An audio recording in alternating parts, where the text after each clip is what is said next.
ಪರಿಶುದ್ಧ ಆರಾಧನೆಯನ್ನು ಪ್ರಾರಂಭ ಮಾಡುವ ಹಾಗೆ ಕ್ಷಣ ಹೊತ್ತು ಮೌನವಾಗಿದ್ದು ದೇವರ ಸನ್ನಿಧಾನದಲ್ಲಿ ಈ ಆರಾಧನೆಗಾಗಿ ಸಿದ್ಧ ಮಾಡಿಕೊಳ್ಳೋಣ. ಪ್ರಾರ್ಥನೆ ಮಾಡೋಣ. ದೇವರು ಆತ್ಮ ಸ್ವರೂಪನು, ಆತನನ್ನು ಆರಾಧಿಸುವವರು ಆತ್ಮೀಯ ರೀತಿಯಲ್ಲಿ ಸತ್ಯಕ್ಕೆ ತಕ್ಕ ಹಾಗೆ ಆರಾಧಿಸಬೇಕು. ನಮ್ಮ ರಕ್ಷಕನೇ, ನಮ್ಮ ವಿಮೋಚಕನೇ, ಎಲ್ಲ ಸ್ತುತಿಗೆ ಯೋಗ್ಯನೇ. ಈ ಬೆಳಗಿನ ಸಮಯದಲ್ಲಿ ನಿನ್ನ ಪರಿಶುದ್ಧ ನಾಮವನ್ನು ನಾವು ಹಾಡಿ ಸ್ತುತಿಸಿ ಕೊಂಡಾಡುವಂತೆಯೂ, ನಿನ್ನನ್ನು ಸ್ತೋತ್ರ ಮಾಡುವಂತೆಯೂ, ನೀನು ಮಾಡಿರುವಂಥ ಎಲ್ಲ ಮಹೋಪಕಾರಗಳನ್ನು ಸ್ಮರಿಸಿ ನಿನಗೆ ಕೃತಜ್ಞತೆಯನ್ನು ಸಲ್ಲಿಸುವಂತೆಯೂ ಈ ಸಮಯವನ್ನು ನಮಗೆ ಅನುಗ್ರಹಿಸಿದ್ದೆ ಸ್ವಾಮಿ. ನಾವು ಮನೆಗಳಲ್ಲಿಯೇ ಇದ್ದು ನಿನ್ನ ಪ್ರಸನ್ನತೆಯನ್ನು ಅನುಭವ ಮಾಡುವ ಹಾಗೆ ಕೃಪೆ ತೋರಿಸು. ಈ ಆರಾಧನೆಯಲ್ಲಿ ದೇವ ನಿನ್ನ ಆಶೀರ್ವಾದವು ನಮ್ಮೆಲ್ಲರ ಸಂಗಡ ಇರಲಿ. ನಿನ್ನ ಸಹಾಯದ ಹಸ್ತವು ನಮ್ಮನ್ನು ಮುನ್ನಡೆಸಲಿ. ಯೇಸುವಿನ ಪರಿಶುದ್ಧ ನಾಮದಲ್ಲಿ ದೀನಭಾವದಿಂದ ಬೇಡಿದ್ದೇವೆ ನಮ್ಮ ಸ್ವಾಮಿ, ಆಮೇನ್. ದೇವರ ಮಹಿಮೆಗಾಗಿ ನಾವು ಹಾಡುವ ಸಂಗೀತಗಳಲ್ಲಿ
ನಮ್ಮ ಆರಾಧನೆಯನ್ನು ಮುಂದುವರಿಸುವ ಹುದುವಾದ ದೇವರ ಆರಾಧಕಮ ಪುಸ್ತಕದ 123ನೇ ಪುಟವನ್ನು ಅನುಸರಿಸೋಣ.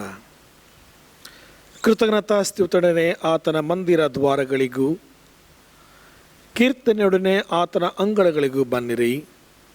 ಆತನ ಉಪಕಾರ ಸ್ಮರಿಸಿರಿ, ಆತನ ನಾಮವನ್ನು ಕೊಂಡಾಡಿರಿ.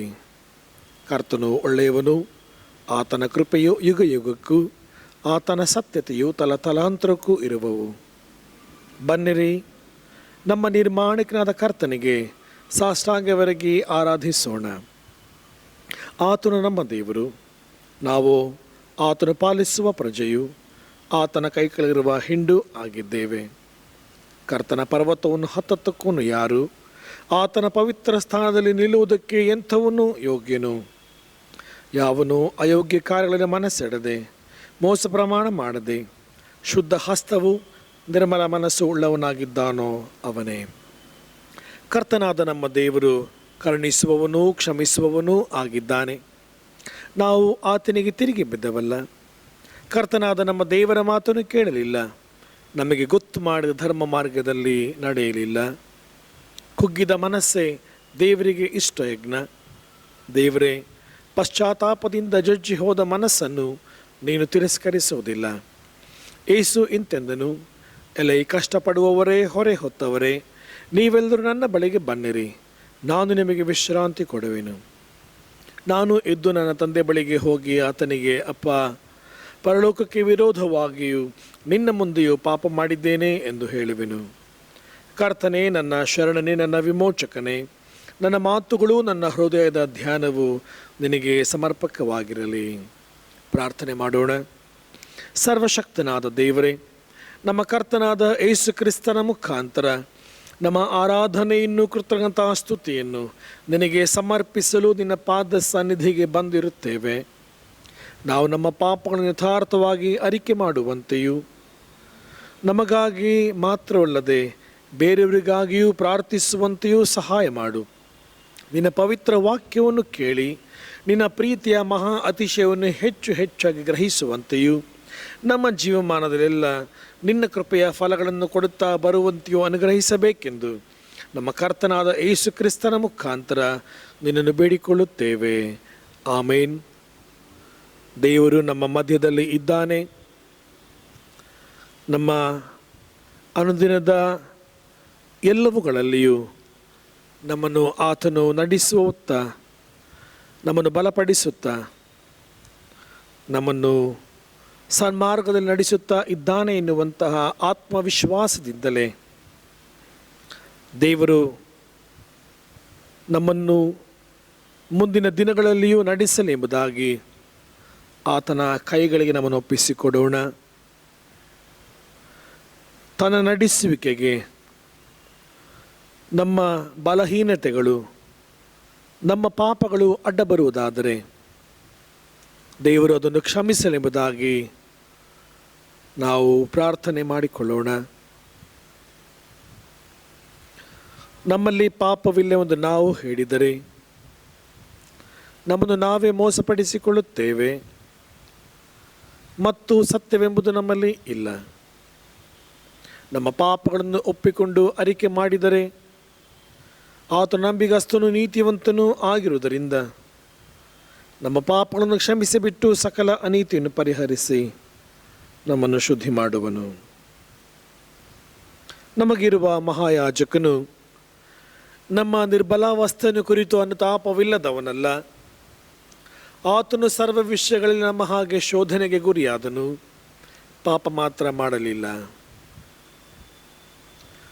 ದೇವರ ಸನ್ನಿಧಾನದಲ್ಲಿ ನಾವು ಪ್ರಾರ್ಥನಾ ಪೂರ್ವಕವಾಗಿ 104ನೇ ಸಂಗೀತದ ಒಂದು ಚರಣವನ್ನು ಹಾಡಿಕೊಳ್ಳೋಣ. ಸಂಗೀತಗಳಲ್ಲಿ 104 ಕ್ರಿಸ್ತೇಸು ನಿಜ ತೀರ್ಥವು, ಈ ತೀರ್ಥದೊಳಗೆ ಪಾಪಾತ್ಮ ತೊಳಕೊಳ್ಳಲು ಶುದ್ಧತ್ವವಾಗುತ್ತೆ.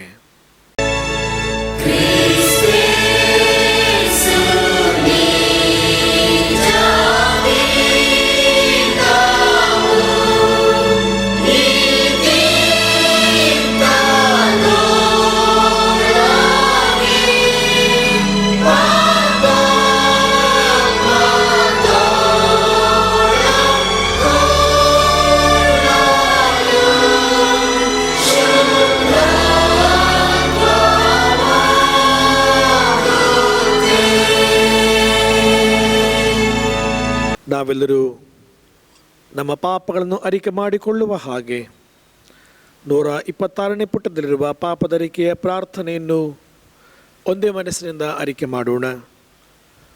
ಪ್ರೀತಿ ಸ್ವರೂಪನಾದ ದೇವರೇ, ನನ್ನನ್ನು ಕರುಣಿಸು. ಕರುಣಾನಿಧಿಯೇ, ನನ್ನ ದ್ರೋಹವನ್ನೆಲ್ಲ ಅಳಿಸಿಬಿಡು. ನನ್ನ ಪಾಪವನ್ನು ಸಂಪೂರ್ಣವಾಗಿ ತೊಳೆದು ಬಿಡು. ನನ್ನ ದೋಷವನ್ನು ಪರಿಹರಿಸಿ ನನ್ನನ್ನು ಶುದ್ಧಿಗೊಳಿಸು. ನಾನು ದ್ರೋಹಿ ಎಂದು ನಾನೇ ಒಪ್ಪಿಕೊಂಡಿದ್ದೇನೆ. ನನ್ನ ಪಾಪವು ಯಾವಾಗಲೂ ನನ್ನ ಮುಂದೆ ಇದೆ. ನಿನಗೆ ತಪ್ಪು ಮಾಡಿದ್ದೇನೆ. ನಿನ್ನ ದೃಷ್ಟಿಗೆ ಕೆಟ್ಟದ್ದಾಗಿರುವುದನ್ನೇ ಮಾಡಿದ್ದೇನೆ.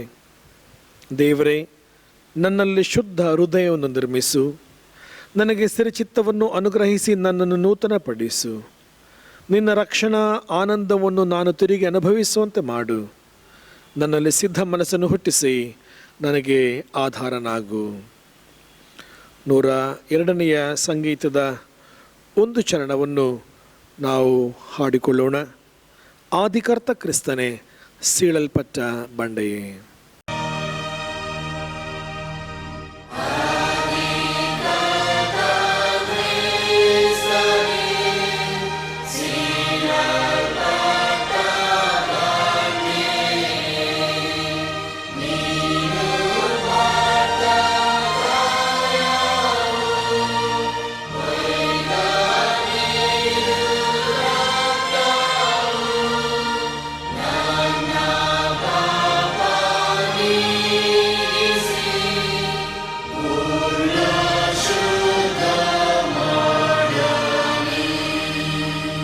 ಕೃಪಾಳು ಕರ್ತನೆ,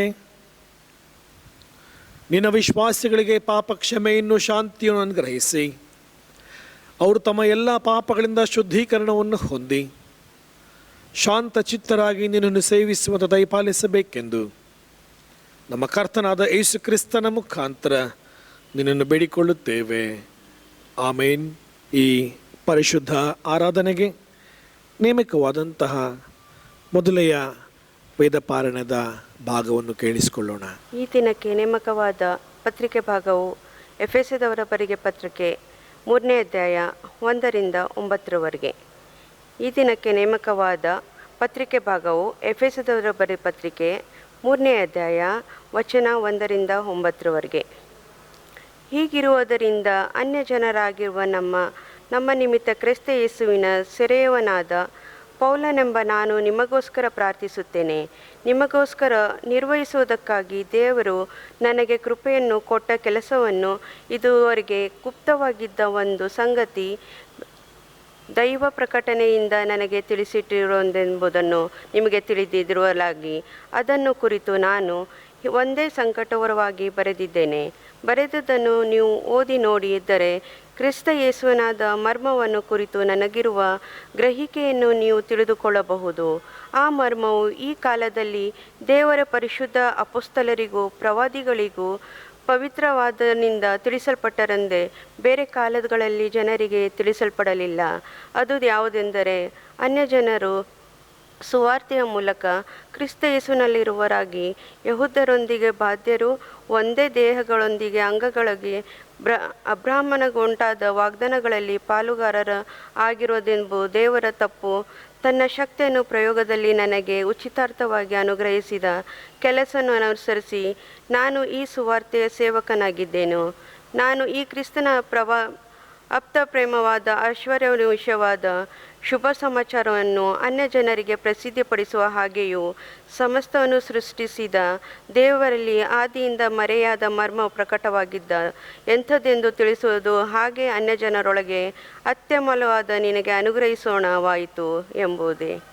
ಹಾಡುವ ಸಂಕೀರ್ತನೆಗಳಲ್ಲಿ 19ನೆಯ ಸಂಕೀರ್ತನೆಯನ್ನು ಹಾಡೋಣ.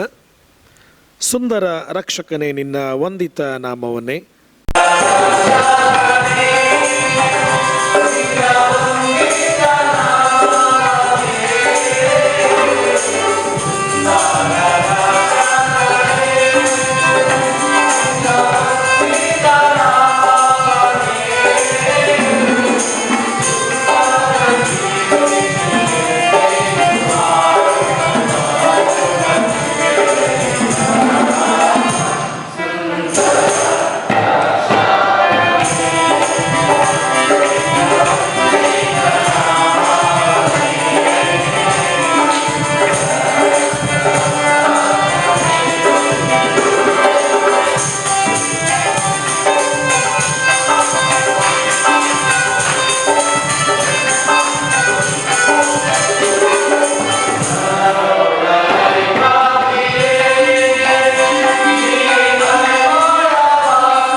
ಪರಿಶುದ್ಧ ಆರಾಧನೆಗೆ ನೇಮಕವಾದ ಎರಡನೆಯ ವೇದ ಪಾರಾಯಣವನ್ನು ನಾವೀಗ ಕೇಳಿಸಿಕೊಳ್ಳೋಣ. ಈ ಪರಿಶುದ್ಧವಾದ ಆರಾಧನೆಯ ಆರಿಸಿಕೊಂಡ ವೇದ ಭಾಗವು ಸುವಾರ್ಥ ಭಾಗದಿಂದ ಶ್ರೀ ಯೋಹಾನನು ಬರೆದ ಸುವಾರ್ತೆ 3ನೇ ಅಧ್ಯಾಯ ವಚನಗಳು 16ರಿಂದ 21ರವರೆಗೆ. Gospel according to saint John chapter 3 verses from 16 to 21. ಯೋಹಾನನು ಬರೆದ ಸುವಾರ್ತೆ 3ನೇ ಅಧ್ಯಾಯ 16ರಿಂದ 21 ವಚನಗಳು. ದೇವರ ವಾಕ್ಯವನ್ನು ಕೇಳೋಣ. ದೇವರು ಲೋಕದ ಮೇಲೆ ಎಷ್ಟೋ ಪ್ರೀತಿಯನ್ನಿಟ್ಟು ತನ್ನ ಒಬ್ಬನೇ ಮಗನನ್ನು ಕೊಟ್ಟನು. ಆತನನ್ನು ನಂಬುವ ಒಬ್ಬನಾದರೂ ನಾಶವಾಗದೆ ಎಲ್ಲರೂ ನಿತ್ಯ ಜೀವವನ್ನು ಪಡೆಯಬೇಕೆಂದರು ಆತನನ್ನು ಕೊಟ್ಟನು. ದೇವರು ತನ್ನ ಮಗನ ಮುಖಾಂತರ ಲೋಕಕ್ಕೆ ರಕ್ಷಣೆಯಾಗಬೇಕೆಂದು ಆತನನ್ನು ಕಳಿಸಿಕೊಟ್ಟನೇ ಹೊರತು ತೀರ್ಪು ಮಾಡುವುದಕ್ಕಾಗಿ ಕಳಿಸಲಿಲ್ಲ. ಆತನನ್ನು ನಂಬುವವನಿಗೆ ತೀರ್ಪು ಆಗುವುದಿಲ್ಲ. ಆದರೆ ನಂಬದವನಿಗೆ ದೇವರ ಒಬ್ಬನೇ ಮಗನ ಹೆಸರನ್ನು ನಂಬದೆ ಹೋದುದರಿಂದ ಆಗಲೇ ತೀರ್ಪು ಆಗಿ ಹೋಯಿತು. ಆ ತೀರ್ಪು ಏನೆಂದರೆ, ಬೆಳಕು ಲೋಕಕ್ಕೆ ಬಂದಿದ್ದರೂ ಮನುಷ್ಯರ ಕೃತ್ಯಗಳು ಕೆಟ್ಟವುಗಳಾಗಿರುವುದರಿಂದ ಅವರು ಬೆಳಕಿಗಿಂತ ಕತ್ತಲೆಯನ್ನೇ ಹೆಚ್ಚಾಗಿ ಪ್ರೀತಿಸಿದರು.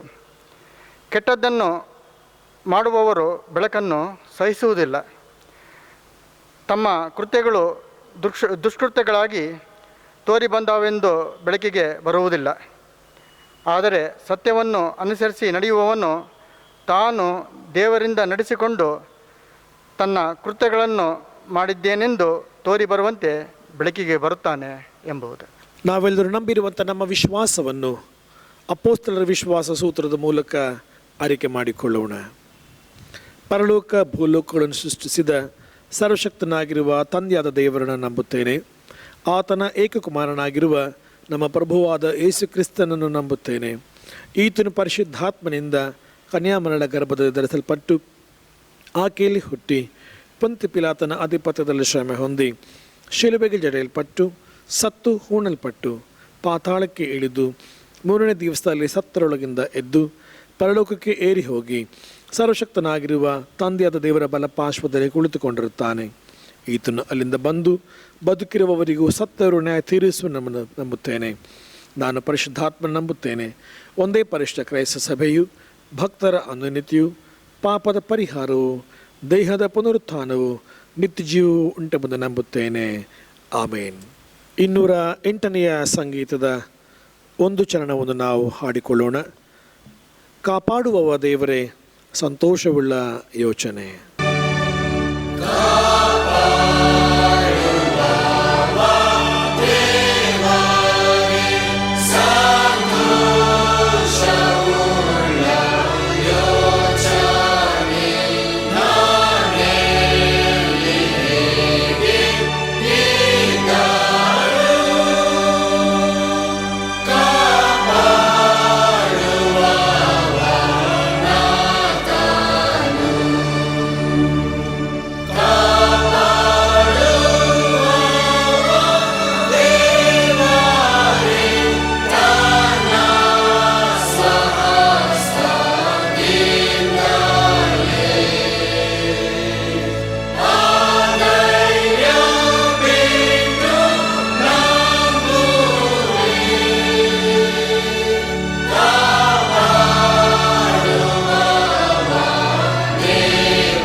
ನಮ್ಮನ್ನು ಕಾಪಾಡುವಂತಹ ದೇವರೇ, ನಮ್ಮ ಯೋಚನೆಗಳಲ್ಲಿಯೂ ನಮ್ಮ ಪ್ರಯಾಣಗಳಲ್ಲಿಯೂ ನಮ್ಮ ಕೆಲಸಗಳಲ್ಲಿಯೂ ನಮ್ಮನ್ನು ಕಾಪಾಡುವವನು ನೀನು, ಸಂರಕ್ಷಿಸುವ ನೀನು, ನಿನ್ನ ಸ್ವಹಸ್ತದಿಂದಲೇ ನಮ್ಮನ್ನು ನಡೆಸುವವನು. ಒಂದೊಂದು ವೇಳೆ ದುಃಖವು, ಒಂದೊಂದು ವೇಳೆ ಸುಖವು, ಒಂದು ವೇಳೆ ಆರೋಗ್ಯವು, ಒಂದೊಂದು ವೇಳೆ ಅನಾರೋಗ್ಯವು, ಎಲ್ಲವುಗಳಲ್ಲಿ ಸ್ವಾಮಿ ನೀನು ಕಾಪಾಡುತ್ತಾ ನಮ್ಮನ್ನು ನಡೆಸುತ್ತಾ ಬಂದಿ. ನಿನ್ನ ಪರಿಶುದ್ಧ ನಾಮಕ್ಕೆ ಮುಂಜಾನೆ ಸಮಯದಲ್ಲಿ ಸ್ತೋತ್ರ ಸಲ್ಲಿಸ್ತೇವೆ. ಸಂಗೀತಗಾರನು ಹೇಳುತ್ತಾ ನಮಗೆ ಏನೇನು ಪ್ರಾಪ್ತಿಸಿದರು ನಾವು ಗುಣಗುಟ್ಟದೆ ಯಾವಾಗಲೂ ಸಂತೃಪ್ತರಾಗಿರುವಂತೆ ನೀನು ನಮ್ಮನ್ನು ಕಾಪಾಡುತ್ತಾ ಬಂದಿ ಸ್ವಾಮಿ. ಈ ಬೆಳಗಿನ ಸಮಯದಲ್ಲಿ ವಿಶೇಷವಾಗಿ ದೇವರೇ, ನಿನ್ನ ನಡೆಸುವಿಕೆಯನ್ನು ನಾವು ಸ್ಮರಿಸಿಕೊಳ್ಳುತ್ತಾ ಸ್ತೋತ್ರ ಮಾಡ್ತೇವೆ. ಕಳೆದ ವಾರವೆಲ್ಲವೂ ನಮ್ಮನ್ನು ಕಾಪಾಡುತ್ತಾ ಬಂದು ನಮ್ಮ ಅನುದಿನದ ಬಾಳಿನ ಎಲ್ಲವುಗಳಲ್ಲಿ ಸ್ವಾಮಿ ನಮಗೆ ಜೊತೆಗಾರನಾಗಿ ನಡೆಸಿದಿ, ನಮ್ಮನ್ನು ಸಂತೈಸಿದಿ, ಬಲಪಡಿಸಿದಿ, ಸುಕ್ಷೇಮವನ್ನು ಅನುಗ್ರಹಿಸಿಕೊಟ್ಟು ಸಮಾಧಾನವನ್ನು ದಯಪಾಲಿಸಿದಿ. ಕೊರತೆಗಳಲ್ಲಿ ಸ್ವಾಮಿ ನಮ್ಮನ್ನು ನೀನು ಸಮೃದ್ಧಿಗೆ ನಡೆಸಿದಿ. ಅಸಮಾಧಾನಗಳಲ್ಲಿ ನಮಗೆ ಸಮಾಧಾನವನ್ನು ಮೂಡಿಸಿದಿ. ಅಂಧಕಾರವು ಕತ್ತಲು ನಮಗೆ ಬರುವಾಗ ನೀನು ಲೋಕದ ಬೆಳಕಾಗಿ, ಜೀವದ ಜ್ಯೋತಿಯಾಗಿ ಸ್ವಾಮಿ ನಮ್ಮನ್ನು ನೀನು ಉದಯಿಸಿದಿ. ಅದಕ್ಕಾಗಿ ನಾವು ನಿನಗೆ ವಂದಿಸ್ತೇವೆ. ಈ ಬೆಳಗಿನ ಸಮಯದಲ್ಲಿ ಕರ್ತನೆ, ನಿನ್ನ ಎಲ್ಲ ಮಹೋಪಕಾರಗಳನ್ನು ಸ್ಮರಿಸಿಕೊಳ್ಳುತ್ತಾ ನಿನಗೆ ನಮ್ಮ ಕೃತಜ್ಞತೆಯನ್ನು ಸ್ತುತಿ ಸ್ತೋತ್ರಗಳನ್ನು ಸಲ್ಲಿಸುವರಾಗಿದ್ದೇವೆ. ವಿಶೇಷವಾಗಿ ಬರುವ ವಾರದಲ್ಲಿ ತಮ್ಮ ಜನ್ಮದಿವಸವನ್ನು ಆಚರಿಸಿಕೊಳ್ಳುವಂಥ ನಮ್ಮ ಸಭೆಯ ಎಲ್ಲ ಪ್ರಿಯರನ್ನು ನಾವು ಸ್ಮರಿಸಿಕೊಳ್ತೇವೆ. ಹೊಸ ವರ್ಷವು ನೀನು ನಮಗೆ ಅನುಗ್ರಹಿಸುವಂಥ ವಿಶೇಷವಾದ ಆಶೀರ್ವಾದವು. ಹೊಸ ಬಲದಿಂದಲೂ, ಹೊಸ ನಿರೀಕ್ಷೆಯಿಂದಲೂ, ಹೊಸತನದಿಂದಲೂ ಹೊಸ ವರ್ಷವನ್ನು ಪ್ರವೇಶ ಮಾಡುವಂಥ ಎಲ್ಲರನ್ನು ಆಶೀರ್ವದಿಸು. ನವ ಚೈತನ್ಯದಿಂದ ಸ್ವಾಮಿ ಅವರನ್ನು ತುಂಬಿಸು. ಶುಭವು ಕೃಪೆಯ ಅವರ ಜೀವಿತಗಳಲ್ಲಿ ಸದಾ ಯಾವಾಗಲೂ ಇದ್ದುಕೊಂಡು ದೇವರ ನೀನು ತಾನೇ ಅವರನ್ನು ಬಲಪಡಿಸು. ದಾಟಿ ಬಂದಂಥ ಎಲ್ಲ ದಿನಮಾನಗಳಲ್ಲಿ ನೀನು ಅವರನ್ನೆಲ್ಲರನ್ನು ನಡೆಸಿದಂಥ ರೀತಿಯನ್ನು ನಾವು ಸ್ಮರಿಸಿಕೊಳ್ಳುತ್ತಾ ಕಾಲಿಡುವಂಥ ಹೊಸ ವರ್ಷವು ದೇವರವರೆಲ್ಲರಿಗೆ ಶುಭದಾಯಕವಾಗಲಿ ಎಂಬುದಾಗಿ ನಿನ್ನಲ್ಲಿ ಪ್ರಾರ್ಥಿಸುತ್ತಾ ನಿನ್ನ ಕೈಗಳಿಗೆಲ್ಲರನ್ನು ಒಪ್ಪಿಸಿಕೊಡುತ್ತೇವೆ. ದಾಂಪತ್ಯ ಜೀವನದಲ್ಲಿ ಮತ್ತೊಂದು ಹೊಸ ವರ್ಷವನ್ನು ಕಾಣುವಂಥ ಎಲ್ಲ ದಂಪತಿಗಳನ್ನು ಆಶೀರ್ವದಿಸು ಸ್ವಾಮಿ. ದೇವರೇ, ಕುಟುಂಬದ ನಾಯಕನು, ಕುಟುಂಬದ ಯಜಮಾನನು ನೀನು.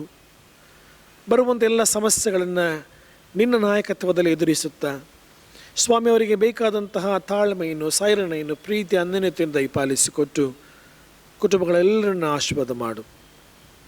ಅವರಿಗೆ ಸಮೃದ್ಧಿಯೂ ಸುಕ್ಷೇಮವೂ ಉಂಟಾಗಲಿ ಸ್ವಾಮಿ. ನಮ್ಮ ಸಭೆಯ ಪ್ರತಿಯೊಂದು ಕುಟುಂಬಗಳಿಗಾಗಿ ನಾವು ಪ್ರಾರ್ಥಿಸ್ತೇವೆ. ಕುಟುಂಬದ ಪ್ರತಿಯೊಬ್ಬ ಸದಸ್ಯರನ್ನು ಹೆಸರಿಡಿದು ಆಶೀರ್ವದಿಸು. ಸಣ್ಣ ಮಕ್ಕಳು, ಯವನಸ್ಥರು, ಪುರುಷರು, ಮಹಿಳೆಯರು, ಹಿರಿಯರು, ಹೀಗೆ ಸ್ವಾಮಿ ಪ್ರತಿಯೊಂದೊಂದು ಕುಟುಂಬದ ಎಲ್ಲ ಸದಸ್ಯರಿಗಾಗಿ ನಾವು ಪ್ರಾರ್ಥಿಸುತ್ತಾ ನಿನ್ನ ಕೈ ಒಪ್ಪಿಸಿಕೊಡುತ್ತೇವೆ. ನೀನು ತಾನೇ ನಾಯಕನಾಗಿ ಅವರೆಲ್ಲರ ಆಗು ಹೋಗುಗಳಲ್ಲಿ, ಅವರೆಲ್ಲರ ಕೆಲಸ ಕಾರ್ಯಗಳಲ್ಲಿ, ವಿದ್ಯಾಭ್ಯಾಸಗಳಲ್ಲಿ, ಪ್ರತಿಯೊಂದು ಹೆಜ್ಜೆಯಲ್ಲಿ ನೀನು ತಾನೇ ಮುನ್ನಡೆಸೆಂಬುದಾಗಿ ಪ್ರಾರ್ಥಿಸುತ್ತಾ ನಿನ್ನ ಕೈ ಒಪ್ಪಿಸಿಕೊಡುತ್ತೇವೆ. ಈ ಸಮಯದಲ್ಲಿ ದೇವರೇ, ಯಾರ್ಯಾರು ಕಷ್ಟಗಳಲ್ಲಿಯೂ, ಸಂಕಟಗಳಲ್ಲಿಯೂ, ಅಸಮಾಧಾನಗಳಲ್ಲಿಯೂ, ಅನಾರೋಗ್ಯಗಳಿದ್ದಾರಂಥವರಿಗಾಗಿ ನಾವು ಪ್ರಾರ್ಥಿಸ್ತೇವೆ ಸ್ವಾಮಿ. ನೀನು ಗುಣಪಡಿಸುವ ದೇವರು ನಮ್ಮ ಗಾಯಗಳನ್ನು ಕಟ್ಟುವವನೆಂಬುದಾಗಿ ನಂಬಿದ್ದೇವೆ. ಅಂಥ ಎಲ್ಲ ಪ್ರೇರಣೆ ಆಶೀರ್ವಾದ ಮಾಡು ಸ್ವಾಮಿ. ಅವರೆಲ್ಲರಿಗೆ ಬೇಕಾದಂಥ ಸಂತೈಸುವಿಕೆಯ ಆ ವಚನಗಳನ್ನು, ನಿನ್ನ ಆ ಒಂದು ಸ್ಪರ್ಶವನ್ನು ಸ್ವಾಮಿ ಅವರಿಗೆ ಅನುಗ್ರಹಿಸು.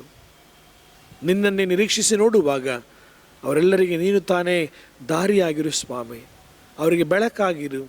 ಅವರನ್ನು ಸಂರಕ್ಷಿಸಿ, ಅವರನ್ನು ಮುಟ್ಟು ಆಶೀರ್ವದಿಸು. ಹೀಗೆ ನಿನ್ನ ಹಸ್ತಗಳಿಗೆ ಪ್ರತಿಯೊಬ್ಬರು ಒಪ್ಪಿಸಿಕೊಡುತ್ತಾ ನೀನು ತಾನೇ ಬಲಪಡಿಸೆಂಬುದಾಗಿ ನಾವು ಪ್ರಾರ್ಥಿಸ್ತೇವೆ. ದೇವರೇ, ನಮ್ಮ ಇಡೀ ಸಮಾಜವನ್ನು, ನಮ್ಮ ಸಮುದಾಯವನ್ನು, ನಮ್ಮ ದೇಶವನ್ನು, ನಮ್ಮ ಪ್ರಪಂಚವನ್ನು ಕಾಡುತ್ತಿರುವಂಥ ಈ ಮಹಾಮಾರಿ ಕರೋನಾ ವೈರಸ್ಗಾಗಿ ಸಹ ನಾವು ಪ್ರಾರ್ಥಿಸ್ತಾ ಇದ್ದೇವೆ. ದೇವರೇ, ದಿನದಿಂದ ದಿನಕ್ಕೆ ಹೆಚ್ಚಾಗುತ್ತಿರುವಂಥ ಈ ಪರಿಸ್ಥಿತಿಯಲ್ಲಿ ಸ್ವಾಮಿ ನಿಯಂತ್ರಣಗೊಳಿಸುವಂತಹ ದೇವರು ನೀನು.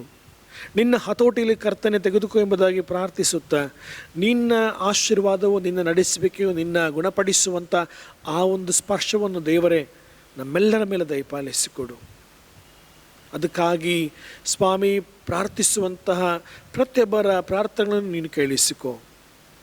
ಎಲ್ಲ ವೈದ್ಯರಿಗಾಗಿಯೂ, ಎಲ್ಲ ದಾದಿಯರಿಗಳಿಗಾಗಿಯೂ, ಎಲ್ಲ ಸ್ವಯಂ ಸೇವಕರಿಗಾಗಿ ನಾವು ಪ್ರಾರ್ಥಿಸ್ತೇವೆ.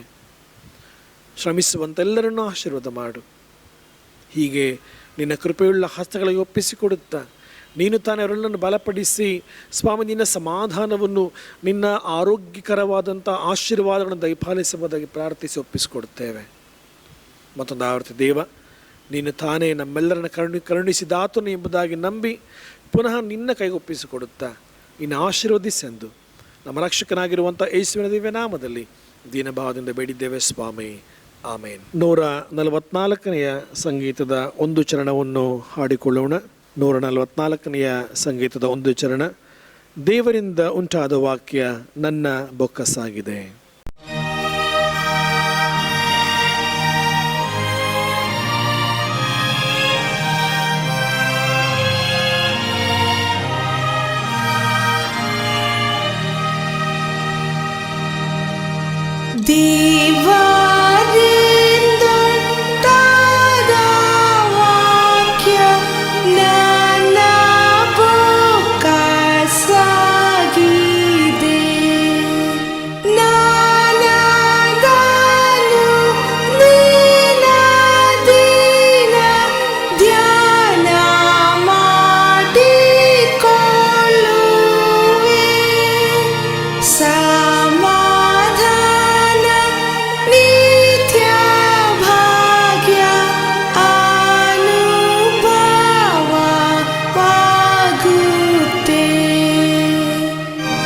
ಪ್ರಾರ್ಥನೆ ಮಾಡೋಣ. ಪ್ರೀತಿ ಸ್ವರೂಪನಾದ ದೇವರೇ, ನಮ್ಮನ್ನು ಶಾಶ್ವತ ಪ್ರೇಮದಿಂದ ಪ್ರೀತಿಸಿ ನಮಗೋಸ್ಕರವಾಗಿ ನಮ್ಮ ರಕ್ಷಕನಾದ ಯೇಸು ಸ್ವಾಮಿಯನ್ನು ಕೊಟ್ಟಂಥ ದೇವರಾಗಿದ್ದೀಯ. ಅದಕ್ಕಾಗಿ ಸ್ತೋತ್ರ ಸಲ್ಲಿಸ್ತೇವೆ. ನಿನ್ನ ಪ್ರೀತಿಯು ಅಮರವಾದದ್ದು, ನಿನ್ನ ಪ್ರೀತಿಯು ಶ್ರೇಷ್ಠವಾದದ್ದು. ನಿನ್ನ ಅನನ್ಯ ಪ್ರೀತಿಯನ್ನು ನಾವು ಎಂದೆಂದಿಗೂ ಮರೆತು ಹೋಗದೆ ನಿನ್ನನ್ನೇ ಮನಪೂರ್ವಕವಾಗಿ ಪ್ರೀತಿಸಿ ಆರಾಧಿಸುವ ಹಾಗೆ ನಿನ್ನ ಕೃಪೆಯನ್ನು ನಮಗೆ ಅನುಗ್ರಹಿಸು. ಈಗಲೂ ನಮ್ಮ ಸಂಗಡಿಗನಾಗಿರು, ನಿನ್ನ ವಾಕ್ಯಗಳ ಮೂಲಕ ಮಾತನಾಡು. ನಿನ್ನ ಪ್ರೀತಿಯಲ್ಲೇ ನಾವು ಜೀವಿಸುವ ಹಾಗೆ ನಮ್ಮನ್ನು ಕರುಣಿಸು, ಕಟಾಕ್ಷಿಸು. ಯೇಸು ಸ್ವಾಮಿ ಮೂಲಕ ನಮ್ಮ ಪ್ರಾರ್ಥನೆಯನ್ನು ಕೇಳು. ಆಮೆನ್. ಕ್ರಿಸ್ತ ಯೇಸುವಿನಲ್ಲಿ ಪ್ರೀತಿಯುಳ್ಳ ಸಹೋದರ ಸಹೋದರಿಯರೇ ಹಾಗೂ ಕುಟುಂಬದಲ್ಲಿರುವಂಥ ತಂದೆ ತಾಯಿಗಳೇ, ಮಕ್ಕಳೇ, ಸ್ನೇಹಿತರೆ, ನೀವೆಲ್ಲರಿಗೂ ನಮ್ಮ ರಕ್ಷಕನಾದ ಯೇಸು ಸ್ವಾಮಿಯ ಪ್ರೀತಿಯ ವಂದನೆಗಳನ್ನು ನಾನು ನಿಮಗೆ ಸಲ್ಲಿಸುವನಾಗಿದ್ದೇನೆ. ದೇವರು ಮತ್ತೊಂದು ಭಾನುವಾರವನ್ನು ನಮಗೆ ಅನುಗ್ರಹ ಮಾಡಿಕೊಟ್ಟಿದ್ದಾನೆ. ಈ ದಿವಸ ನಾವು ಈ ಒಂದು ಆನ್ಲೈನ್ ಮೂಲಕವಾಗಿ ನಾವು ದೇವರನ್ನು ಆರಾಧಿಸುವಂತೆ ನೀಡಿದಂಥ ಕೃಪೆಯ ಸಮಯಕ್ಕಾಗಿ, ಆತನ ಪ್ರೀತಿಗಾಗಿ, ಆತನ ಕರುಣೆಗಾಗಿ ನಾನು ದೇವರಿಗೆ ನಿಮ್ಮೆಲ್ಲರ ಪರವಾಗಿ ಸ್ತುತಿ ಸ್ತೋತ್ರವನ್ನು ನಾನು ಸಲ್ಲಿಸುತ್ತೇನೆ. ದೇವರ ವಾಕ್ಯದ ಭಾಗ ಪೌಲನು ಎಫೆಸ ಸಭೆಯವರಿಗೆ ಬರೆದ 3ನೇ ಅಧ್ಯಾಯ 9ನೇ ವಚನದಲ್ಲಿ ಬರೆದಿರುವಂಥ ಒಂದು ವಿಶೇಷವಾದಂಥ ಮಾತು. ಜ್ಞಾನಕ್ಕೆ ಮೀರುವ ಪ್ರೀತಿಯನ್ನು ತಿಳಿದುಕೊಳ್ಳಲು ಪೂರ್ಣ ಶಕ್ತರಾಗಿರಿ ಎಂಬುದಾಗಿ ಪೌಲನು ಹೇಳುತ್ತಾನೆ. ಪವರ್ ಆಫ್ ಗಾಡ್ಸ್ ಲವ್, ಜ್ಞಾನಕ್ಕೆ ಮೀರುವಂಥ ದೇವರ ಒಂದು ಶ್ರೇಷ್ಠವಾದಂಥ ಪ್ರೀತಿಯ ಕುರಿತಾಗಿ ಪೌಲನು ಎಫೆಸ ಸಭೆಯವರಿಗೆ ದೇವರ ಅನನ್ಯವಾದಂಥ, ದೇವರ ಶಾಶ್ವತವಾದಂಥ ಪ್ರೀತಿಯ ಕುರಿತಾಗಿ ಆತನು ಪ್ರಬೋಧನೆಯನ್ನು ಮಾಡುತ್ತಾನೆ. ದೇವರ ಪ್ರೀತಿಯ ಅಗಲ, ದೇವರ ಪ್ರೀತಿಯ ಉದ್ದ, ದೇವರ ಪ್ರೀತಿಯ ಆಳ, ಇವುಗಳನ್ನು ನಾವು ಅರ್ಥ ಮಾಡಿಕೊಳ್ಳುವುದಕ್ಕೆ ಭಾಳ ಒಂದು ವಿಶೇಷವಾದಂಥ ಸಂಗತಿಗಳು. ಮೊದಲನೇದಾಗಿ ದೇವರ ಪ್ರೀತಿಯ ಅಗಲವನ್ನು ನಾವು ಅರ್ಥ ಮಾಡಿಕೊಳ್ಳೋಣ. ಯಾಕಂದರೆ ಒಬ್ಬ ವ್ಯಕ್ತಿ ಒಂದು ವೇಳೆ ಆಕಾಶವನ್ನು ಆತನು ಅಳೆಯಬಹುದು, ಆದರೆ ದೇವರ ಪ್ರೀತಿಯನ್ನು ಅಳೆಯುವುದಕ್ಕೆ ಸಾಧ್ಯತೆ ಇಲ್ಲ. ಯಾಕಂದರೆ ಅದು ನಮ್ಮ ಜ್ಞಾನಕ್ಕೆ ಮೀರಿದ್ದಾಗಿದೆ. ಅಗಮ್ಯವಾದಂಥ ಆ ಸ್ವಾಮಿಯ ಪ್ರೀತಿಯನ್ನು ನಾವು ಸುಲಭವಾದಂಥ ರೀತಿಯಲ್ಲಿ ಅರ್ಥ ಮಾಡಿಕೊಳ್ಳುವುದಕ್ಕೆ ಸಾಧ್ಯತೆ ಇಲ್ಲ. ಯಾಕಂದರೆ ದೇವರ ಪ್ರೀತಿ ತನ್ನ ಶ್ರೇಷ್ಠವಾದಂಥ ಸೃಷ್ಟಿಯ ಕಾರ್ಯದಲ್ಲಿ ಅದು ಪ್ರತಿಬಿಂಬವಾಗಿದೆ. ಯಾಕಂದರೆ ದೇವರು ತನ್ನನ್ನೇ ನಮ್ಮಂತೆ ಸೃಷ್ಟಿಸಿ ಆತನ ನರ ಮನುಷ್ಯನಾಗಿ ನಮ್ಮ ಮಧ್ಯದಲ್ಲಿ ಜನಿಸುವುದರ ಮೂಲಕವಾಗಿ ದೇವರು ಪ್ರೀತಿ ಶ್ರೇಷ್ಠವಾದದ್ದು. ಆದ್ದರಿಂದಲೇ ಯೋಹಾನ್ ಬರೆದ ಸುವಾರ್ತೆ 3ನೇ ಅಧ್ಯಾಯ 16ನೇ ವಚನದಲ್ಲಿ ಇರ್ತದೆ, ದೇವರು ಲೋಕದ ಮೇಲೆ ಎಷ್ಟೋ ಪ್ರೀತಿಯನ್ನಿಟ್ಟು, ಎಷ್ಟೋ ಅಂದರೆ ಅದನ್ನು ಲೆಕ್ಕ ಮಾಡುವುದಕ್ಕೆ ಸಾಧ್ಯತೆ ಇಲ್ಲ, ಅದನ್ನು ಅರ್ಥ ಮಾಡಿಕೊಳ್ಳುವುದಕ್ಕೆ ಸಾಧ್ಯತೆ ಇಲ್ಲ. ಎಷ್ಟು ಪ್ರೀತಿಯನ್ನಿಟ್ಟು ಆತನು ಯೇಸು ಸ್ವಾಮಿಯನ್ನು ನಮ್ಮೆಲ್ಲರಿಗೋಸ್ಕರವಾಗಿ ನಮ್ಮಂತೆ ಆತನ ನರಮನುಷ್ಯನಾಗಿ ಈ ಲೋಕದಲ್ಲಿ ಜನ್ಮ ತಾಳುವಂತೆ ಆತನು ಮಾಡಿದ. ಮಾನವನಾದಂಥ ನಮ್ಮೆಲ್ಲರಿಗೂ ಕೂಡ ಜೀವವನ್ನು ದಯಪಾಲಿಸಿಕೊಟ್ಟಿದ್ದಾನೆ. ಅದರ ಮೂಲಕವಾಗಿ ತನ್ನ ಶಾಶ್ವತವಾದಂಥ ಪ್ರೀತಿಯನ್ನು, ಬಿದ್ದು ಹೋಗದಂತೆ ಇರುವಂಥ ನಿರಂತರವಾದಂಥ ಪ್ರೀತಿಯನ್ನು ದೇವರು ನಮಗೆ ಕ್ರಿಸ್ತನ ಮೂಲಕವಾಗಿ ಪ್ರಕಟ ಮಾಡಿಕೊಂಡಿದ್ದಾನೆ. ಇದು ದೇವರ ಪ್ರೀತಿಯ ಅತ್ಯಂತ ಶ್ರೇಷ್ಠವಾದಂಥ ಸಂಗತಿ ಎಂಬುದಾಗಿ ನಾವು ಹೇಳ್ಬೋದು. ಪ್ರೀತಿ ಅಂದರೆ ಅದು ಬಹಳ ದೊಡ್ಡದ್ದು. ಒಂದು ಲೋಟದಲ್ಲಿರುವಂಥ ನೀರಿನಷ್ಟು ಪ್ರೀತಿಯಲ್ಲ, ಬದಲು ದೇವರ ಪ್ರೀತಿ ಸಮುದ್ರದಲ್ಲಿರುವಂಥ ಆ ದೊಡ್ಡ ಸಮುದ್ರದಷ್ಟು ಪ್ರೀತಿಯನ್ನು ದೇವರು ನಮಗೆ ಆತನು ತೋರಿಸಿದ್ದಾನೆ. ಯಾಕಂದರೆ ಪರಲೋಕದಿಂದ ಬಿಟ್ಟು ನಮ್ಮ ಮಧ್ಯೆ ಬಂದಿರುವಂಥದ್ದೇ ದೇವರ ಅಗಾಧವಾದಂಥ ಪ್ರೀತಿಯನ್ನು ಮನುಷ್ಯನು ಅರ್ಥ ಮಾಡಿಕೊಳ್ಳುವಂಥದ್ದು ಬಹಳ ಪ್ರಾಮುಖ್ಯವಾದದ್ದು. ಭಕ್ತ ಶಿರೋಮಣಿಯಾದಂಥ ಪೌಲನು ರೋಮಪುರದವರ ಬರೆದ ಪತ್ರಿಕೆಯಲ್ಲಿ ಆತನ 5ನೇ ಅಧ್ಯಾಯದಲ್ಲಿ ಹೀಗೆ ಹೇಳುತ್ತಾನೆ, ದೇವರ ಪ್ರೀತಿಯ ರಸವು ನಮ್ಮ ಹೃದಯಗಳಲ್ಲಿ ಧಾರಾಳವಾಗಿ ಸುರಿಸಿದ್ದಾನೆ. ಪೌಲ ಹೇಳುವಂಥ ಮಾತು ಏನಂದರೆ, ದೇವರ ಪ್ರೀತಿಯನ್ನು ನಮ್ಮ ಹೃದಯಗಳಲ್ಲಿ ಧಾರಾಳವಾದಂಥ ರೀತಿಯಲ್ಲಿ ಆತನು ಸುರಿಸಿದ್ದಾನೆ. ದೇವರ ಪ್ರೀತಿಯಿಂದ ನಮ್ಮೆಲ್ಲರನ್ನ ಆತನು ಅಭಿಷೇಕಿಸಿದ್ದಾನೆ, ಪ್ರೀತಿಯಿಂದ ನಮ್ಮನ್ನು ತುಂಬಿಸಿದ್ದಾನೆ ಎನ್ನುವಂಥ ಅಂಶ ಬಹಳ ಪ್ರಾಮುಖ್ಯವಾದಂಥ ಅಂಶ. The God's love is not limited, it's a unlimited love. ದೇವರ ಪ್ರೀತಿ ಸ್ವಲ್ಪ ಅಲ್ಲ, ಮೊದಲು ನಿರಂತರವಾದಂಥ ರೀತಿಯಲ್ಲಿ ದೇವರು ನಮ್ಮನ್ನು ಪ್ರೀತಿ ಮಾಡಿದ್ದಾನೆ. God has poured out his love into our heart. ನಮ್ಮ ಹೃದಯಗಳಲ್ಲಿ ಆತನ ಪ್ರೀತಿಯನ್ನು ಆತನು ಇಟ್ಟಿದ್ದಾನೆ. ಒಂದು ಸಾರಿ ಒಂದು ಸಭೆಯಲ್ಲಿ ನಾನು ಕೆಲಸ ಮಾಡ್ತಿರುವಾಗ ಒಬ್ಬ ವ್ಯಕ್ತಿ ಬಂದು ಹೀಗೆ ಮಾತನಾಡಿದ, ಐನವರೇ, ನಾನು ಸಭೆಯಲ್ಲಿರುವಂತೆಲ್ಲ ಜನರನ್ನು ನಾನು ಪ್ರೀತಿ ಮಾಡ್ತೀನಿ, ಎಲ್ಲರೊಂದಿಗೆ ಮಾತಾಡ್ತೀನಿ, ಆದರೆ ಅವರು ನನ್ನನ್ನು ಪ್ರೀತಿ ಮಾಡೋದಿಲ್ಲ. ಎಲ್ಲರೂ ಕೂಡ ನನ್ನನ್ನು ದ್ವೇಷಿಸ್ತಾರೆ, ಎಲ್ಲರೂ ಕೂಡ ನನ್ನನ್ನು ಯಾಗಾದ್ರೂ ಮಾಡಿ ಕೆಳಗೆ ಬಿಡಿಸ್ಬೇಕು ಅನ್ನೋದಾಗಿ ಆಲೋಚನೆ ಮಾಡ್ತಾರೆ, ಕೇಡನ್ನು ಬಯಸ್ತಾರೆ, ಆದರೆ ನಾನು ಅವ್ರನ್ನ ಪ್ರೀತಿ ಮಾಡ್ತಾ ಇದ್ದೀನಿ. ಅದು ನಾನು ಹೇಳಿದೆ, ನಿಮ್ಮ ಪ್ರೀತಿ ಕಂಟಿನ್ಯೂ ಆಗಿ ಮಾಡಿ, ನಿಮ್ಮ ಪ್ರೀತಿ ಅದು ಮುಂದುವರಿತಾನೆ ಇರಬೇಕು, ಅದನ್ನು ಸ್ಟಾಪ್ ಮಾಡಬೇಡಿ, ಅದನ್ನು ಎಲಾಬ್ರೇಟ್ ಮಾಡಿ ಇನ್ನೂ ಸಹ ನಿಮ್ಮ ಜನರನ್ನು ಪ್ರೀತಿ ಮಾಡಿರಿ ಎಂಬುದಾಗಿ ಹೇಳಿದೆ. ಯಾಕೆಂದರೆ ಪ್ರೀತಿ ಎನ್ನುವಂಥದ್ದು ನಮ್ಮ ಹೃದಯದ ಅಂತರಾಳದಿಂದ ಬರುವಂಥ ಆ ದೈವಿಕವಾದಂಥ ಪ್ರೀತಿ ಎಲ್ಲವುಗಳನ್ನು ಮರೆತು ಪುನಃ ನೀವು ಎಲ್ಲರನ್ನ ಪ್ರೀತಿ ಮಾಡಿರಿ ಎಂಬುದಾಗಿ ಅವರಿಗೆ ನಾನು ಹೇಳಿದೆ. ಕರ್ತನಲ್ಲಿ ಪ್ರಿಯರೇ, ಪೌಲನು ಹೇಳುವಂಥ ಮಾತು, ಕರ್ತನ ಪ್ರೀತಿಯನ್ನು ಸಂಪೂರ್ಣತೆಯನ್ನರಿತು ನನಗೆ ಲಾಭವಾದ ಎಲ್ಲ ಸಂಗತಿಗಳನ್ನು, ಕ್ರಿಸ್ತನ ಅಗಾಧತೆಯ ಪ್ರೀತಿ ಅವುಗಳ ಮೂಲಕ ಆವರಿಸಿ ಬೇರೆ ಎಲ್ಲವುಗಳನ್ನು ನಾನು ಮರೆತು ಹೋಗುತ್ತೇನೆ ಎಂಬುದಾಗಿ ಹೇಳ್ತೇನೆ. ಪೌಲನು ಕೂಡ ಅಂತ ಹೇಳ್ತಾರೆ, ಪ್ರೀತಿಯ ಸಂಪೂರ್ಣತೆಯನ್ನು ನಾನು ಅರ್ಥ ಮಾಡ್ಕೊಂಡಿದ್ದೀನಿ.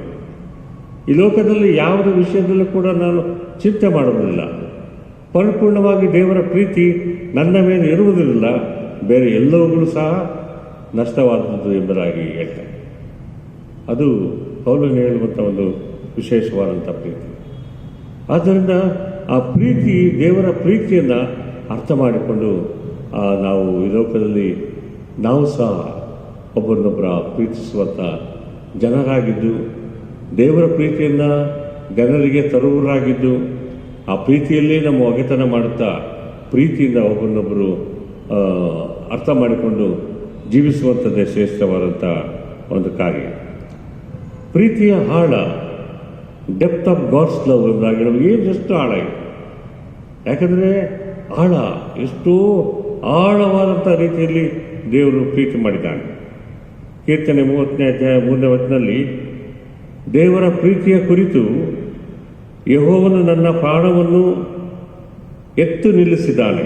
ನಾನು ಸಮಾಧಿಯಲ್ಲಿ ಸೇರಬೇಕಾಗಿತ್ತು, ಆದರೆ ದೇವರು ನನ್ನನ್ನು ಎತ್ತು ಹಿಡಿದು ನಿಲ್ಲಿಸಿದ್ದಾನೆ. ನಾವಿದನ್ನು ಹೇಳುವಂಥ ಮಾತು. ನನ್ನ ದೇಹವು ಪ್ರಾಣ ಹೋಗುವಂಥ ಸ್ಥಿತಿಯಲ್ಲಿದ್ದಾಗ ದೇವರು ನನ್ನ ಎತ್ತಿ ಹಿಡಿದು ನಿಲ್ಲಿಸಿದ್ದಾನೆ. ಪಾತಾಳದಿಂದ ನನ್ನನ್ನು ಮೇಲಕ್ಕೆ ತಂದಿದ್ದಾನೆ, ಸಮಾಧಿಯಿಂದ ನನ್ನನ್ನು ಮೇಲಕ್ಕೆ ಎತ್ತಿದ್ದಾನೆ. ಆ ದೇವರ ಪ್ರೀತಿಯನ್ನು ನನ್ನ ಜೀವಮಾನವೆಲ್ಲ ಎಂದೆಂದಿಗೂ ಮರೆಯುವುದೆಂಬುದಾಗಿ ಅರಸನಾದಂಥ ದಾವೀದನು ತನ್ನ ಕೀರ್ತನೆಯಲ್ಲಿ ಬರೆಯುತ್ತಾನೆ. ದೇವರು ನಮ್ಮ ಪಾಪಗಳ ನಿಮಿತ್ತವಾಗಿ ಪರಲೋಕದಿಂದ ಇಳಿಬಂದವನಾದರೂ ಕೂಡ ಎಷ್ಟು ಆಳವಾದಂಥ ರೀತಿಯಲ್ಲಿ ತನ್ನನ್ನು ತಗ್ಗಿಸಿಕೊಂಡ. ಅಂದರೆ ದೇವರ ಆಳವಾದ ಪ್ರೀತಿ ಅಂದರೆ ಪರಲೋಕದ ದೇವರೇ ಈ ಭೂಲೋಕಕ್ಕೆ ಬರಬೇಕಾದ್ರೆ ಎಷ್ಟು ಆಳವಾದಂಥ ರೀತಿಯಲ್ಲಿ ನಮ್ಮನ್ನು ಪ್ರೀತಿ ಮಾಡಿದ್ದಾನೆ. ಆಳವಾದಂಥ ಪ್ರೀತಿಯನ್ನು ನಾವು ಅಳಿಯುವುದಕ್ಕೆ ಸಾಧ್ಯತೆ ಇಲ್ಲ. ದೇವರ ಪ್ರೀತಿ ಅಷ್ಟು ಆಳವಾದಂಥ ರೀತಿಯಲ್ಲಿ ನಮ್ಮ ಹೃದಯಗಳಲ್ಲಿ ನಾವು ತುಂಬಿಕೊಳ್ಳಬೇಕು. ಪಾಪದ ಕೆಸರಿನ ಆಳದಲ್ಲಿ ಮಲಗಿದ್ದ ನಮ್ಮನ್ನು ದೇವರು ತನ್ನ ರಕ್ಷಣೆಯ ಪ್ರೀತಿಯನ್ನು ಆತ ತೋರಿಸಿದ್ದಾನೆ. ಪಾಪದ ಕೆಸರಿನಲ್ಲಿ ಮುಳುಗಿ ಹೋಗಿದ್ದಂಥ ನಮ್ಮನ್ನು ಆ ರಕ್ಷಣೆಯ ಪ್ರೀತಿಯಲ್ಲಿ ನಮ್ಮನ್ನು ಆತನು ಪುನಃ ಆತನು ಮೇಲಕ್ಕೆ ಎತ್ತಿದ್ದಾನೆ. ಇದು ಭಾಳ ಪ್ರಾಮುಖ್ಯವಾದಂಥ ಒಂದು ಸಂಗತಿ. ಮದರ್ ತೆರೆಸಾರವ್ರ ಬಗ್ಗೆ ನಿಮಗೆ ಗೊತ್ತು. ಆಕೆ ಮದರ್ ತೆರೆಸಾ ಮಾಡಿರುವಂಥ ಒಂದು ದೇವರ ಪ್ರೀತಿಯ ಸೇವೆ ಅತ್ಯಂತ ಶ್ರೇಷ್ಠವಾದಂಥ ಒಂದು ಸೇವೆ. 1946ನೇ ಇಸ್ವಿಯಲ್ಲಿ ಮದರ್ ತೆರೆಸಾರವರಿಗೆ ದೇವರು ದರ್ಶನವನ್ನು ದಯಪಾಲಿಸಿಕೊಟ್ಟ. ದೇವರಾಗ ಹೇಳ್ತಾನೆ ಏನಂದರೆ, ಪ್ರೀತಿಯ ಮಗಳೇ, ನನ್ನ ಮೇಲಿರುವ ಪ್ರೀತಿಯಿಂದ ಪರಲೋಕದಿಂದ ನಾನು ನಿನ್ನ ಮಧ್ಯೆ ಇಳಿದು ಬಂದಿದ್ದೇನೆ. ನೀನು ನನ್ನನ್ನು ಪ್ರೀತಿ ಮಾಡಿದ್ದೀನಿ, ನಾನು ಸಹ ನಿನ್ನನ್ನು ಪ್ರೀತಿ ಮಾಡುವುದಕ್ಕೋಸ್ಕರವಾಗಿ ಪರಲೋಕದಿಂದ ನಾನು ಇಳಿದು ಬಂದಿದ್ದೇನೆ.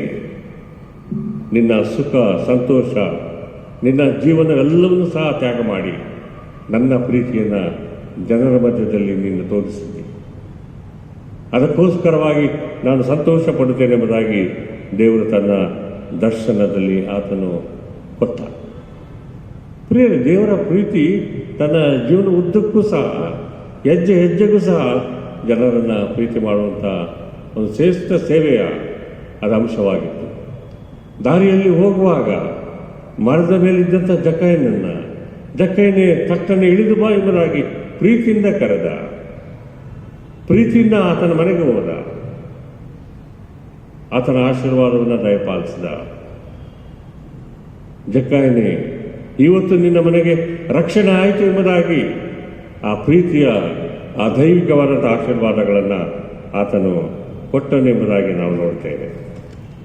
ಕರ್ತನಲ್ಲಿ ಪ್ರಿಯರೇ, ಆ ರೀತಿಯ ಪ್ರೀತಿ ನಮ್ಮ ಸ್ವಾಮಿಯ ಪ್ರೀತಿ, ಎಲ್ಲರನ್ನೂ ಪ್ರೀತಿಸುವಂಥ ಪ್ರೀತಿ, ಎಲ್ಲರನ್ನೂ ಒಂದೇ ಸಮನಾಗಿ ಚಿಂತಿಸುವಂಥ ಪ್ರೀತಿ, ಅದು ಯೇಸು ಸ್ವಾಮಿಯ ಪ್ರೀತಿಯಾಗಿತ್ತು.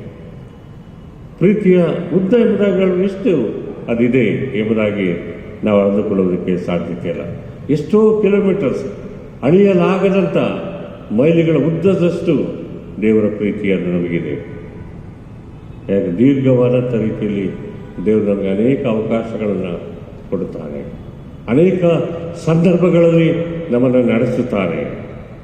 ವರ್ಷದಿಂದ ವರ್ಷಕ್ಕೆ ಆಯುಷ್ಕಾಲವನ್ನು ಹೆಚ್ಚಿಸಿ ನಮಗೆ ಬೇಕಾದಂಥ ರೀತಿಯಲ್ಲಿ ನಮ್ಮ ಜೀವನ ಓದಷ್ಟು 70 ವರ್ಷ ಆಗಿರ್ಬೋದು, 80 ವರ್ಷ ಆಗಿರ್ಬೋದು, 100 ವರ್ಷ ಆಗಿರ್ಬೋದು, 100 ವರ್ಷದ ಉದ್ದಕ್ಕೂ ಸಹ ದೇವರು ನಮ್ಮನ್ನು ಪ್ರೀತಿ ಮಾಡುತ್ತಲೇ ಆತನು ಬಂದಿದ್ದಾನೆ.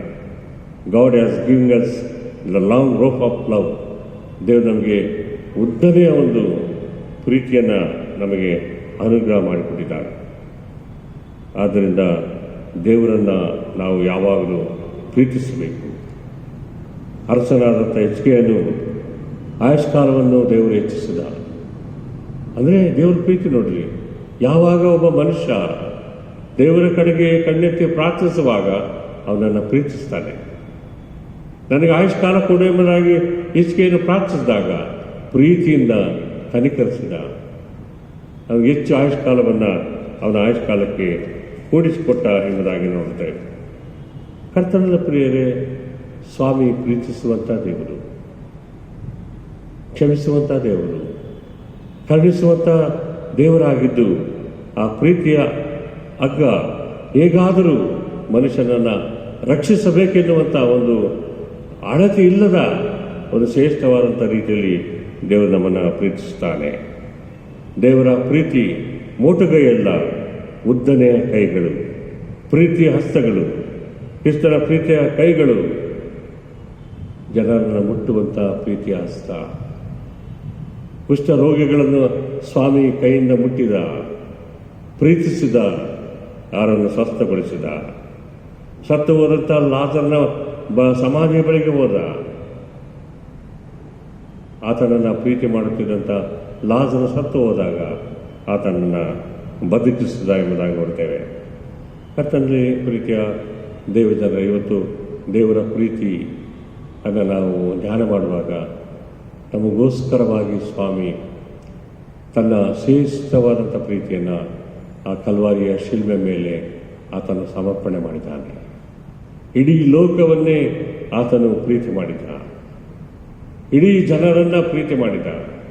ಜನರಿಗೋಸ್ಕರವಾಗಲೇ ತನ್ನ ಪ್ರೀತಿಯಿಂದ ದಯಾಮಯನಾದಂಥ ಸ್ವಾಮಿ ಆತನ ಕಲ್ವಾರಿಯ ಶಿಲ್ಬೆ ಮೇಲೆ ತನ್ನ ಪ್ರಾಣವನ್ನೇ ಸಮರ್ಪಣೆ ಮಾಡಿದ.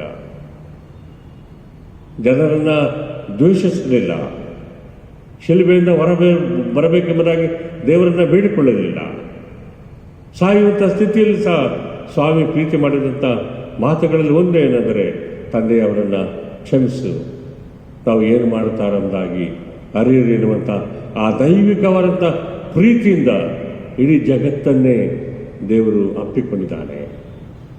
ನಮ್ಮೆಲ್ಲರನ್ನ ಆತನು ಪ್ರೀತಿಸುವಂಥ ದೇವರಾಗಿದ್ದಾನೆ ಎಂಬುದಾಗಿ ನಾವು ಅರ್ಥ ಮಾಡಿಕೊಳ್ಳಬೇಕು. ಇಂದಿನ ಪರಿಸ್ಥಿತಿಗಳ ಮಧ್ಯದಲ್ಲಿ ಸಹ ದೇವರ ಪ್ರೀತಿಯ ಹಸ್ತ ನಮ್ಮ ಮೇಲಿದೆ. ಎಲ್ಲ ಪರಿಸ್ಥಿತಿಗಳಲ್ಲೂ ಸಹ ನಮ್ಮನ್ನು ಪ್ರೀತಿಸುವಂಥ ದೇವರಾಗಿದ್ದಾನೆ. ಒಂದು ಸಾರಿ ಒಬ್ಬ ಯೌವನಸ್ಥನು ಸುವಾರ್ಥಿಕನಾಗಿ ಒಂದು ಹಳ್ಳಿನಲ್ಲಿ ವಿಶೇಷವಾದಂಥ ರೀತಿಯಲ್ಲಿ ಸುವಾರ್ತೆಯನ್ನು ಸಾರ್ತಾ ಇದ್ದ. ಅವನು ಹೋದಂಥ ಎಲ್ಲ ಕಡೆಗಳಲ್ಲಿ ಜನರು ಅವನು ಹೇಳುವಂಥ ವಾಕ್ಯಗಳನ್ನು ಕೇಳಿಸಿಕೊಳ್ಳುವುದಕ್ಕೋಸ್ಕರವಾಗಿ ಜನ ಗುಂಪು ಗುಂಪಾಗಿ ಆತನ ವಾಕ್ಯವನ್ನು ಕೇಳಲು ಬರುತ್ತಾ ಇದ್ದರು. ಆ ಯೌವನಸ್ಥನು ಬಹಳ ಸುಂದರವಾದಂಥ ರೀತಿಯಲ್ಲಿದ್ದನು. ಜನರೆಲ್ಲರೂ ಸಹ ಆತನನ್ನು ಪ್ರೀತಿ ಮಾಡುತ್ತಾ ಇದ್ದರು. ಅನೇಕ ತಂದೆ ತಾಯಿಗಳು ಮನಸ್ಸಲ್ಲಿ ಆಲೋಚನೆ ಮಾಡ್ಕೊಳ್ತಾ ಇದ್ದರಂತೆ, ನಮ್ಮ ಮಗಳಿಗೆ ಈತನು ಒಂದು ಮದುವೆ ಆದರೆ ಎಷ್ಟೋ ನಮಗೆ ಆಶೀರ್ವಾದ ಬರ್ತದೆ ಎಂಬುದಾಗಿ. ಆ ಜನರ ಗುಂಪಿನಲ್ಲಿ ಒಬ್ಬಳು ಬಂದು ಆತನನ್ನು ಡೈರೆಕ್ಟಾಗಿ ಮಾತಾಡ್ತಾಳೆ, ನಿಮ್ಮ ವಾಕ್ಯ ನಮಗೆ ಬಹಳ ಧೈರ್ಯ ಕೊಡ್ತದೆ, ಆದರಣೆ ಸಿಗ್ತದೆ, ನಾನು ನಿಮ್ಮನ್ನು ಮದುವೆ ಮಾಡ್ಕೊಳ್ಬೇಕು ಅಂತಿದ್ದೀನಿ, ನೀವು ಏನು ಹೇಳ್ತೀರಾ ಎಂಬುದಾಗಿ ಕೇಳ್ತೇನೆ. ಆತ ಹೇಳ್ತಾನೆ ಅಂದರೆ, ಸರ್ಟನ್ಲಿ ಐ ಲವ್ ಯು, ನಾನು ನಿನ್ನನ್ನು ಪ್ರೀತಿ ಮಾಡ್ತೇನೆ, ಆದರೆ ಮುಂದೆ ಏನಾಗುತ್ತೋ ಗೊತ್ತಿಲ್ಲ, ಆ ಸಂದರ್ಭಕ್ಕೆ ಮುಂದೆ ಸಾಕ್ತೇನೆ ಎಂಬುದಾಗಿ ಹೇಳ್ತಾನೆ. ಹೀಗೆ ಹಲವಾರು ವರ್ಷಗಳು ಕಳೆದು ಹೋದಾಗ ಸುವಾರ್ತೆಯ ಸೇವೆ ನಿಮಿತ್ತವಾಗಿ ಆತನು ಬಂಧಿಸಲ್ಪಟ್ಟಿಲ್ಲ. ದಾರಿ ಉದ್ದಕ್ಕೂ ಜನರು ಅವನನ್ನು ಕಲ್ಲುಗಳನ್ನು ಎಸೆದು ಚಾಟುಗಳನ್ನು ಹೊಡೆದು ಎಳೆದುಕೊಂಡು ಬರುವಂಥ ಒಂದು ದೃಶ್ಯ. ಇಡೀ ಆತನ ದೇಹವು ರಕ್ತಮಯವಾದಂಥ ರೀತಿಯಲ್ಲಿ ಬಿದ್ದು ನಡೆದುಕೊಂಡು ಹೋಗ್ತಾ ಇದ್ದಾನೆ. ಆ ಜನರ ಗುಂಪಿನಲ್ಲಿ ಅವತ್ತು ನಾನು ನಿನ್ನನ್ನು ಮದುವೆ ಆಗ್ತೇನೆ ಎಂಬುದಾಗಿ ಬಂದು ಹೇಳಿದಂಥ ಹುಡುಗಿ ಸಹ ಅಲ್ಲಿ ನಿಂತಿದ್ದಾಳೆ. ಆ ಹುಡುಗಿಯ ಪರಿಸ್ಥಿತಿ ನೋಡುವಾಗ ಕುಷ್ಠ ರೋಗದಿಂದ ನರಳ್ತಾ ಇದ್ದಾಳೆ. ಕೈಗಳಲ್ಲಿ ಬಟ್ಟೆಗಳನ್ನು ಕಟ್ಕೊಂಡಿದ್ದಾಳೆ. ರಕ್ತವು ಸೋರ್ತಾ ಇದೆ. ಕೈಯಲ್ಲಿ ಕೀವು ಹರಿದು ಬರ್ತಾ ಇದೆ. ತನ್ನ ತಾಯಿಗಳು ಆಕೆಯನ್ನು ಬಿಟ್ಟುಬಿಟ್ಟಿದ್ದಾರೆ. ಯಾರೂ ಸಹ ಇಲ್ಲ. ದುಃಖದ ಸಾಗರದಲ್ಲಿ ಆ ಕುಷ್ಠ ರೋಗದಿಂದ ನರಳಿ ಜೀವನವೇ ಬೇಡ ಎನ್ನುವಂಥ ಸ್ಥಿತಿಯಲ್ಲಿ ಆ ಗುಂಪಿನಲ್ಲಿ ನಿಂತಿದ್ದಾರೆ. ಆಗ ಆ ಯವನಸ್ಥ ಸುವಾರ್ತಿಕನು ಆಕೆಯ ಬಳಿಗೆ ಹೋಗಿ ಆಕೆಯ ಕೈಗಳನ್ನು ಹಿಡಿದುಕೊಂಡು, ನಾನು ನಿನ್ನನ್ನು ಪ್ರೀತಿಸ್ತೇನೆ, ಸ್ಟಿಲ್ ಐ ಲವ್ ಯು. ಎಂತಹ ಪರಿಸ್ಥಿತಿಗಳು ನಮಗೆ ಬಂದರೂ ಸಹ ಸ್ವಾಮಿಯ ಆ ಪ್ರೀತಿಯ ಕೈಗಳು ನಮ್ಮನ್ನು ಮುಟ್ಟುತ್ತದೆ, ಧೈರ್ಯಪಡಿಸುತ್ತದೆ ಎನ್ನುವಂಥ ಅಂಶವನ್ನು ನಾವು ಎಂದೆಂದಿಗೂ ಮರೆತು ಹೋಗಬಾರ್ದು. ಕರ್ತನಲ್ಲಿ ಪ್ರೀತಿಯ ಸಹೋದರ ಸಹೋದರಿಯರೇ, ನಾವೆಲ್ಲರೂ ಸಹ ಮನೆಗಳಲ್ಲಿ ಈ ಒಂದು ಆರಾಧನೆಯಲ್ಲಿ ಭಾಗವಹಿಸಿದ್ದೇವೆ. ದೇವರು ನಿಮ್ಮ ಕುಟುಂಬವನ್ನು ಪ್ರೀತಿ ಮಾಡಿದ್ದಾನೆ, ನಿಮ್ಮೊಬ್ಬೊಬ್ಬರನ್ನು ಪ್ರೀತಿ ಮಾಡಿದ್ದಾನೆ. ಆತನ ಪ್ರೀತಿ ಅಳಿದು ಹೋಗುವಂಥ ಪ್ರೀತಿಯಲ್ಲ, ಶಾಶ್ವತವಾದಂಥ ಒಂದು ಪ್ರೀತಿ. ಆ ಪ್ರೀತಿಯಲ್ಲಿ ಅರ್ಥ ಮಾಡಿಕೊಂಡು ನೀವು ಸಹ ಒಬ್ಬರನ್ನೊಬ್ಬರು ಪ್ರೀತಿಸಿ, ದೇವರನ್ನು ಪ್ರೀತಿಸಿ, ಸಾಕ್ಷ್ಯ ಮಕ್ಕಳಾಗಿ ಜೀವಿಸಲಿಕ್ಕಾಗುವಂತೆ ದೇವರ ಆತ್ಮವನ್ನು ನಿಮ್ಮನ್ನು ಆಶೀರ್ವದಿಸಲೆಂಬುದಾಗಿ ಸಭಾ ಪಾಲಕರಾದಂಥ ನಾವು ಸುಜಿತಾಯಿನವರು ನಿಮಗೆ ದೇವರ ಪ್ರೀತಿಯ ಶುಭಾಶಯಗಳನ್ನು ನಾವು ಸಲ್ಲಿಸುವರಾಗಿದ್ದೇವೆ. ದೇವರು ನಿಮ್ಮನ್ನು ವಿಶೇಷವಾದಂಥ ರೀತಿಯಲ್ಲಿ ಆಶೀರ್ವದಿಸಲಿ. ಒಂದು ಪ್ರಕಟಣೆ ಏನಂದರೆ, ನಾವು ಇತ್ತೀಚೆಗೆ ಸಭಾಪಾಲನಾ ಸಮಿತಿಯ ತೀರ್ಮಾನದಂತೆ ಸೋಮವಾರದಿಂದ ಶುಕ್ರವಾರದವರೆಗೆ ಬೆಳಗ್ಗೆ 9 ಗಂಟೆಯಿಂದ 12 ಗಂಟೆವರೆಗೆ ಸಭಾಪಾಲಕರಾದಂಥ ನಾವಿಬ್ಬರು ಆಲ್ಟರ್ನಲ್ಲಿ ನಾವು ಇಡ್ತೇವೆ. ದಯವಿಟ್ಟು ಪ್ರಾರ್ಥನೆ ಬೇಕೆನ್ನುವವರು ದೇವರ ಆಲಯಕ್ಕೆ ಬರ್ಬೋದು. ಕರ್ತನ ಸಂಸ್ಕಾರ ಬೇಕು ಎಂಬುದಾಗಿ ಬಯಸುವವರು ದೇವರ ಆಲಯಕ್ಕೆ ಬರ್ಬೋದು. ಕುಟುಂಬವಾಗಿ ಬರುವುದಕ್ಕೆ ಸಾಧ್ಯತೆ ಇದೆ. ಆ ಸಮಯವನ್ನು ಉಪಯೋಗ ಮಾಡಿಕೊಂಡು ಆಲಯಕ್ಕೆ ಬಂದಿರಿ. ಅಲ್ಲೂ ಸಹ ಚಿಕ್ಕ ಚಿಕ್ಕ ಆರಾಧನೆಗಳನ್ನು ನಾವು ಮಾಡ್ತೇವೆ, ನಿಮ್ಮನ್ನು ಪ್ರಾರ್ಥನೆಯಲ್ಲಿ ನಡೆಸ್ತೇವೆ, ದೇವರ ವಾಕ್ಯವನ್ನು ಹಂಚಿಕೊಡ್ತೇವೆ. ದೇವರು ನಿಮ್ಮೆಲ್ಲರನ್ನ ಆಶೀರ್ವದಿಸಲಿ. ಪ್ರಾರ್ಥನೆ ಮಾಡೋಣ. ಯೇಸು ಸ್ವಾಮಿಯಲ್ಲಿ ತಂದೆಯಾದ ದೇವರೇ, ನಿನ್ನ ಪ್ರೀತಿಯು ಅಗಾಧವಾದದ್ದು ಸ್ವಾಮಿ. ನಿನ್ನ ಪ್ರೀತಿಯ ಶ್ರೇಷ್ಠತೆಯನ್ನು ಎಷ್ಟು ಅರ್ಥ ಮಾಡಿಕೊಂಡರೂ ಸಹ ಸಾಲದು ಕರ್ತನೆ. ನೀನು ಲೋಕವನ್ನು ಪ್ರೀತಿ ಮಾಡಿದೆ, ನಮ್ಮನ್ನು ಪ್ರೀತಿ ಮಾಡಿದೆ, ನಮಗೋಸ್ಕರವಾಗಿ ನಿನ್ನ ಪ್ರಾಣವನ್ನೇ ಸಮರ್ಪಣೆ ಮಾಡಿದೆ. ನಿನ್ನ ಪರಿಶುದ್ಧ ನಾಮಕ್ಕೆ ಸ್ತೋತ್ರವಾಗಲಿ ಸ್ವಾಮಿ. ನಮ್ಮೆಲ್ಲರ ಜೊತೆಯಲ್ಲಿದ್ದು ನಿನ್ನ ಪ್ರೀತಿಯ ಹಸ್ತವನ್ನು ಚಾಚಿ ಈ ಲೋಕದಲ್ಲಿ ಮುನ್ನಡೆಸೆಂದು ಯೇಸುವಿನ ಮೂಲಕ ಬೇಡ್ತೇವೆ ಸ್ವಾಮಿ. ಆಮೇಲೆ ನಾವು ಹಾಡುವ ಸಂಗೀತಗಳಲ್ಲಿ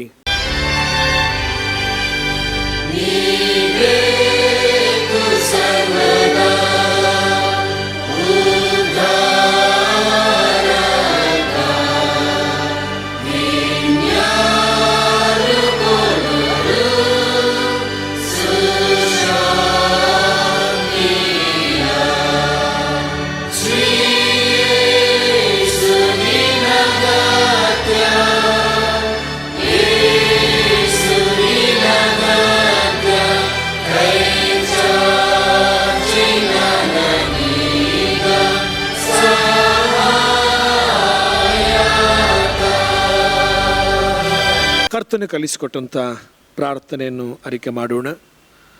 ಪರಲೋಕದಲ್ಲಿರುವ ನಮ್ಮ ತಂದೆಯೇ, ನಿನ್ನ ನಾಮವು ಪರಿಶುದ್ಧೆಂದು ಎಣಿಸಲ್ಪಡಲಿ, ನಿನ್ನ ರಾಜ್ಯವು ಬರಲಿ, ನಿನ್ನ ಚಿತ್ತವು ಪರಲೋಕದಲ್ಲಿ ನೆರವೇರುವ ಪ್ರಕಾರ ಭೂಲೋಕದಲ್ಲೂ ನೆರವೇರಲಿ. ನಮ್ಮ ಅನುದಿನದ ಆಹಾರವನ್ನು ಈ ಹೊತ್ತು ದಯಪಾಲಿಸಿ, ನಮಗೆ ತಪ್ಪು ಮಾಡಿದವರನ್ನು ನಾವು ಕ್ಷಮಿಸಿದಂತೆ ನಾವು ತಪ್ಪುಗಳನ್ನು ಕ್ಷಮಿಸಿ, ನಮ್ಮನ್ನು ಶೋಧನೆಯೊಳಗೆ ಸೇರಿಸದೆ ಕೇಡು ನಮ್ಮನ್ನು ತಪ್ಪಿಸು. ರಾಜ್ಯವು ಬಲವು ಮಹಿಮೆಯು ಸದಾ ಕಾಲವು ನಿನ್ನವೇ. ಆಮೇನ್. ವಿಶ್ವಾಸದಿಂದ ಕರ್ತನ ಆಶೀರ್ವಾದ ಹೊಂದಿಕೊಳ್ಳೋಣ.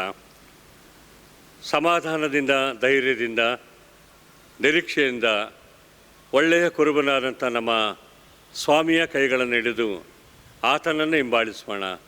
ತಂದೆ, ಮಗ, ಪರಿಶುದ್ಧಾತ್ಮ ಆಗಿರುವ ತ್ರಯೇಕ ದೇವರ ಆಶೀರ್ವಾದ ನಿಮ್ಮೆಲ್ಲರ ಸಂಗಡ ನಿರಂತರವೂ ನೆಲೆಯಾಗಲಿ ಸ್ವಾಮಿ. ಆಮೇನ್.